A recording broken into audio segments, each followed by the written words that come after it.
Okay, so the MPC XL, so people long awaited for what was actually going to be revealed, still don't know. However, some of the photos that I saw and Av McRae and was talking about, and of course Sample King's first one to actually post anything about these little trails of information. But I was afraid that they were going to do this. I know people are excited about it.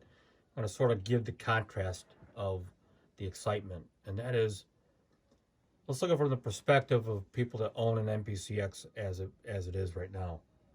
Is it truly that much more compelling to dump what you have, sell it, and then go spend another, well, let's just say it's going to be $2,500, $2,499. Is it worth even doing for the extra 2 gigs of memory?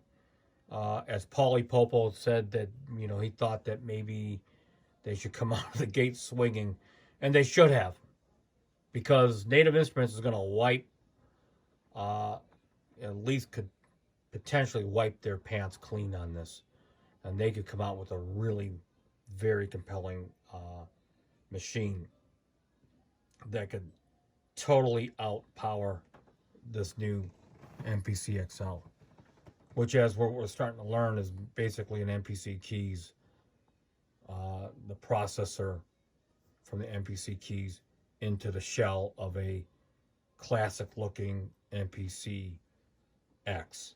And that's essentially, and there's other little tidbits of information like Ethernet and other things like that and all that. But I side with Paulie Popo and believe that they should have, as I said in a previous video, sort of have the early start of another platform that could take this production to a higher level.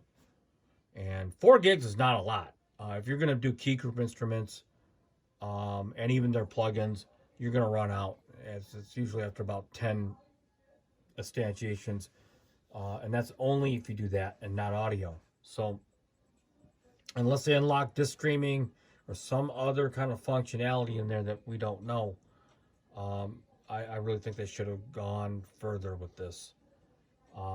Now, having said that, someone that owns an X, such as myself and many of you other MPC heads, if you don't mind being in the box,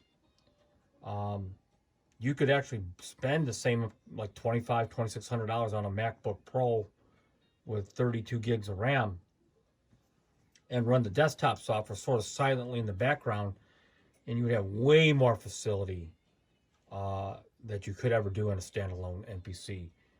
That's even spec'd out with the same as MPC keys. Now that's if you're hip to running the desktop software. That's if. We also know that there's other things that compromise that people have to make because of their workflow. So specifically for me, even if I had to take it out, I'd rather invest the money into a laptop that can run the desktop software and run circles around what any standalone MPC could run. And that's essentially sort of what I'm doing now. So I'm kind of basing it off of my own experience, and I run only custom packs. So they're all key group instruments. So, those are hungry for RAM. And again, 4 gigs is not, it's really actually sad, to be honest. It's not that much. But that's just my first take. We'll see what happens. Prior to NAMM, we saw the Nord Stage 4 rollout. We saw Halion 7 be released, and we're seeing more and more as we start to approach the delayed winter NAMM. So that's sort of my 2 cents. And until next time, peace out.